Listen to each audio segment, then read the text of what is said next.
the second Trump term. And in the first Trump term, we had tariff chaos. And Donald Trump has been talking about tariffs ever since he went into American political life. What's different is that he used different methods this time around. And by using a new legal instrument, he was able to impose tariffs much faster than most people expected. So on April 2nd, and he'd already by that time imposed tariffs on Canada, on Mexico, as well as on China. But on April 2nd, he unveiled tariffs on everybody, even on uninhabited islands, at rates that seemed completely fantastic. And ever since April 2nd, policy has been changing on an almost weekly basis. On April 9th, we got a 90-day postponement of the reciprocal tariffs. We then had a radical de-escalation of the trade war with China. Tariffs on Europe have been up and then down. The grand old Duke of York, who had 10,000 men and marched them up to the top of the hill and marched them down again, has got nothing on President Trump, whose trade policy is now changing almost on a daily basis. That's what's different. We knew he was a protectionist. He said he was going to do tariffs. He even specified reciprocal tariffs in the campaign. But nobody expected whiplash like this. President Trump does not have a normal presidential relationship to advisors and to members of his cabinet.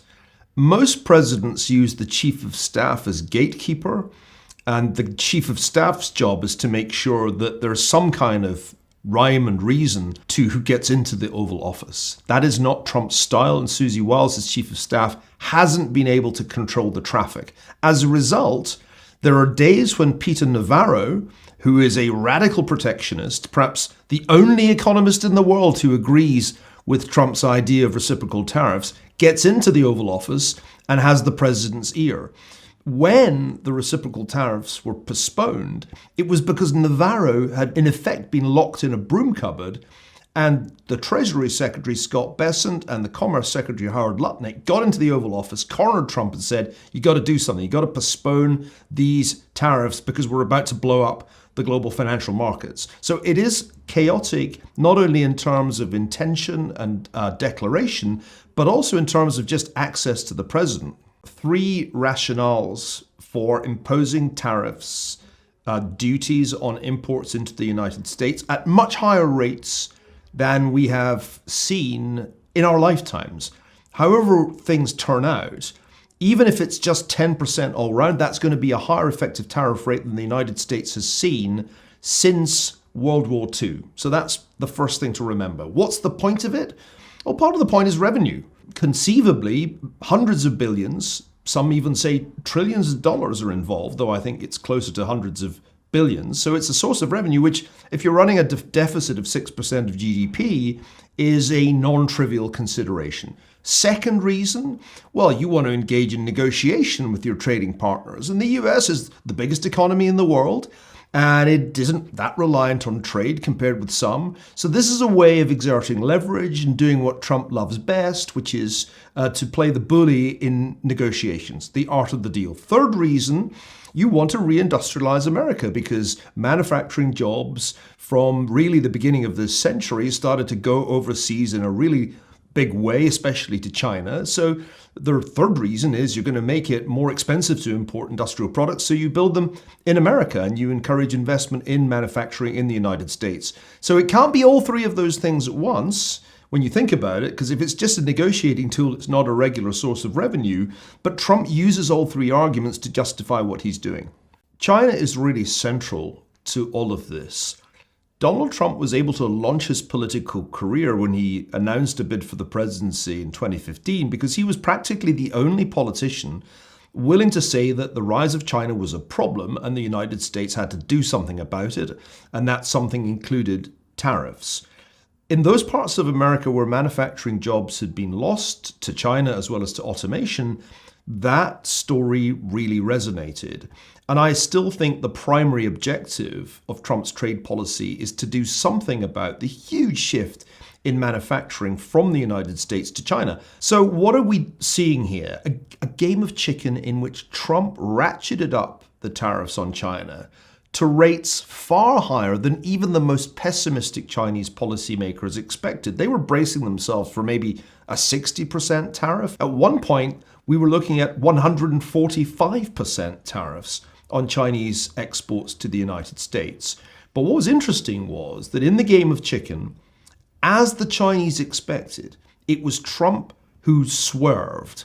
If you think of the game of chicken from the famous James Dean movie, Rebel Without a Cause, two crazed teenagers are driving their hot rods towards a cliff edge in California. And the game of chicken is who swerves first. In the movie, one guy can't open his door, jump out the car, so he goes over the cliff. Well, in this game of chicken, Trump did open the door by sending Treasury Secretary Bessent to Switzerland to negotiate with his Chinese counterpart, He Lifeng, and reduce the tariffs. The Chinese have been playing this from the point of view of game theory very well. The strategy is called tit for tat. You just retaliate. You're never the aggressor, but you always retaliate, and you retaliate pretty much in proportion to what the aggressor has done. So the Chinese just retaliated, unlike any other trading partner, and that retaliation forced the US to swerve. In the game of chicken, it was the US that lost. Well, first, credit where it's due. It was Robert Armstrong of the Financial Times who came up with that. I wish I'd thought of it. The taco trade always assumed that Trump will chicken out. The taco trade has been a great insight.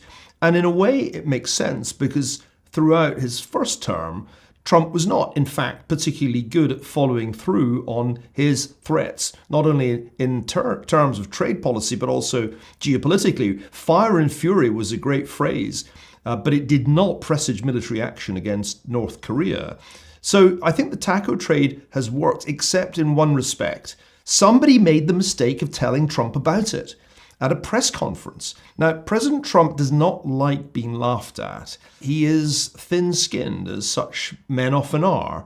And so very shortly after being told that there was this joke at his expense, guess what? He doubled steel tariffs. And so the trade policy uncertainty has a certain reflexive quality to it. Trump does indeed chicken out when it looks like he's about to blow up the bond market. But when you tell him, hey, you just chickened out, he says, no, I'm no chicken. Here, take that. Have 50% tariffs. How do you like that? First, nearly blowing up the bond market, which is the real vulnerability in the global financial system. Remember, it's not only that Trump does tariffs, he also wants a weaker dollar. And he doesn't want to balance the budget. 6% of GDP, 7% of GDP, he doesn't really care what size the deficit is. But markets do care about stuff like that. And people had been getting very nervous indeed when they saw interest rates trending up and the dollar trending down. And so the number one reason for the big blink that happened on April 9th when Trump postponed the reciprocal tariffs was he was being told by his Treasury Secretary and everybody else in Wall Street who has Trump on speed dial, you are about to blow the financial system up.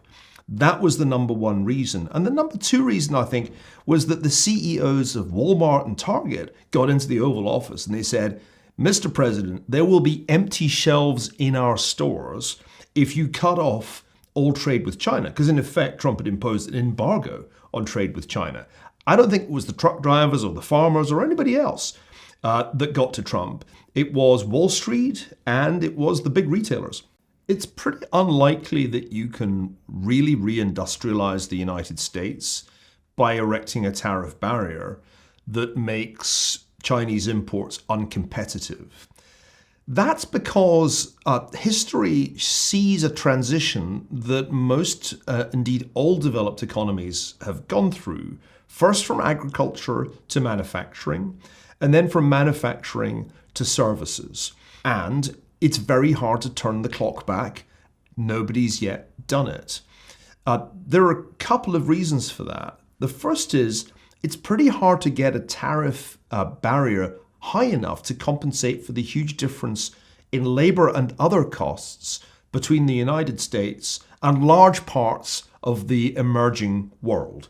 And the second problem is that the tariffs actually don't promote economic efficiency. They do the opposite. And so while you might get industries growing under those conditions, they would not be very competitive and they would not have high productivity. If you don't believe me, look at the countries that tried this. Remember, this has been tried. It's not like Donald Trump just invented tariffs. They were the number one tool of economic policy for most economies in the 19th and 20th century that wanted to catch up with Britain, the first industrial nation. And the historical record is clear. That's not a great way, in fact, to achieve your objective. Adam Smith wrote The Wealth of Nations, published the same year the United States was founded. And Smith said, free trade is superior to protection in all kinds of ways. And Donald Trump picked a fight with Adam Smith. Adam Smith is going to win that fight. Tariffs were always seen as a source of corruption when they were central to US fiscal policy in the late 19th century.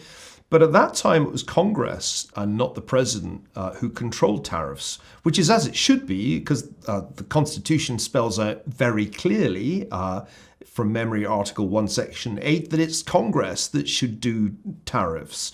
The corruption has therefore moved inevitably to where the power is, to the White House. And I think the story is really quite simple, Steve. I think if the Republicans lose the midterms and the Democrats gain control of the House of Representatives, we'll see a third impeachment.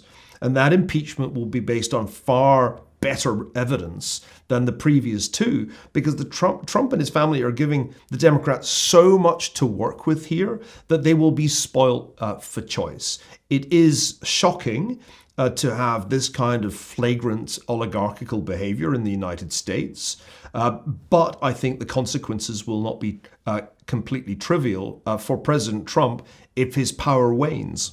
Well, the world has been in an insecure place with the rise of China posing a threat to American primacy and initiating what I have been calling Cold War II since around 2018. And trade policy is really a small part of this Cold War rivalry, which is a technological race. It is a contest for control of territory. It is a contest for control of economic resources, including the mineral resources of Africa and Latin America. So I think even if Trump was not pursuing an aggressive tariff policy, we would have Cold War II. I think the tariff policy matters because it makes it very obvious that the United States is on a kind of collision course with China. But this dates back to the beginning of the trade war in Trump's first administration. And notice, at no point did Joe Biden consider reducing the tariffs that Trump had imposed on China back then. So I think there's a real continuum. It was a bipartisan realization that Trump was right. At first, when Trump said China's a problem, he was derided.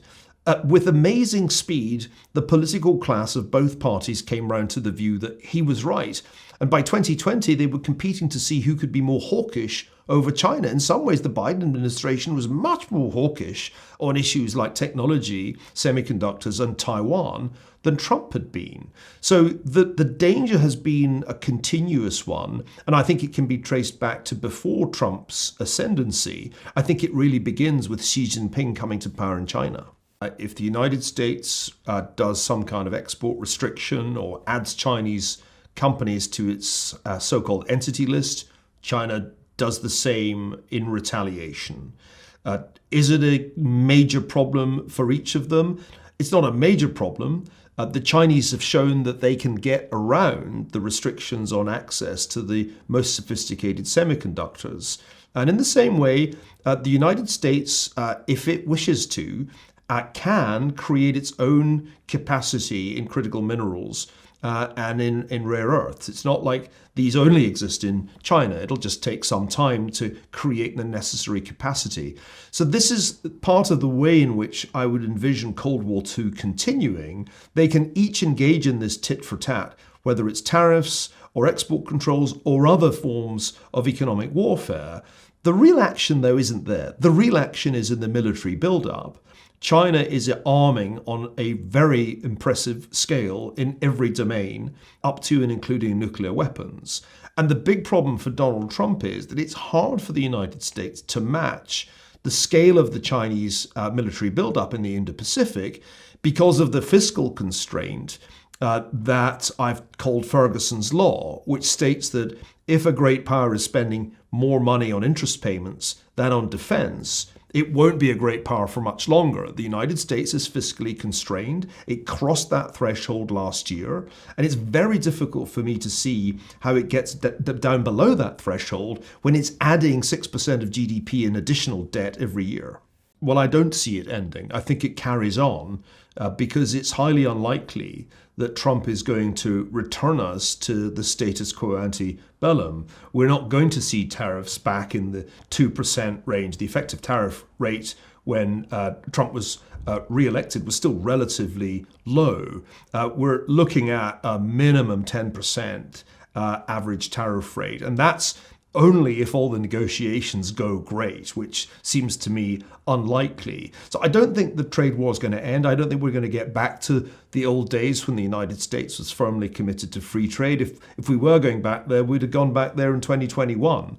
I think the issue is that does the trade war escalate into something bigger and more dangerous? How much damage does it do to all the economies concerned? I don't see an end in sight at this point, certainly not with Trump behaving the way he is, without any real constraint aside from, and it's worth mentioning this, the constraint that the courts just imposed, saying that he was actually not acting legally when he imposed the tariffs of April 2nd. Now, the Trump administration says we don't care. There are other ways that we can do tariffs, and that's true. There are several different channels they can go down, but they're slower, and they, in some cases, place limits on how high the tariffs can go. The most I can really say is we're not going to go back to April 2nd, but nor are we going to go back to the time before Trump. I think it's important because it reminds us that there is still something called the Constitution. And the Constitution does set limits on what the president can do, and it creates checks and balances. There is a judicial branch. There is a legislative branch. The president is only one of the branches of government. And in the first 100 days, the other branches were pretty darn quiet. What we're seeing, I think, in the second 100 days is the return of politics as usual when the courts stand up and tell Trump, you didn't do something legal here, so you can't do it. There are going to be a lot of cases. Trump has set a lot of hairs running, and this is only the beginning of pushback from the courts. We're also seeing the return of politics as usual in Congress, where the action has really shifted with the big, beautiful bill. The fiscal politics are a mess. It's going to be very difficult to get a bill passed that isn't at least odious to half the public, not to mention Elon Musk. So I think the real significance of what's happening now is we're returning to politics as usual, and we're being reminded, you know what, the president is not the king, even when it's Donald Trump. You mentioned just before the prospects of the trade war escalating. What do you fear to be the worst case scenario of that escalation? Well, the worst case scenario is that it spills over from trade war into actual war.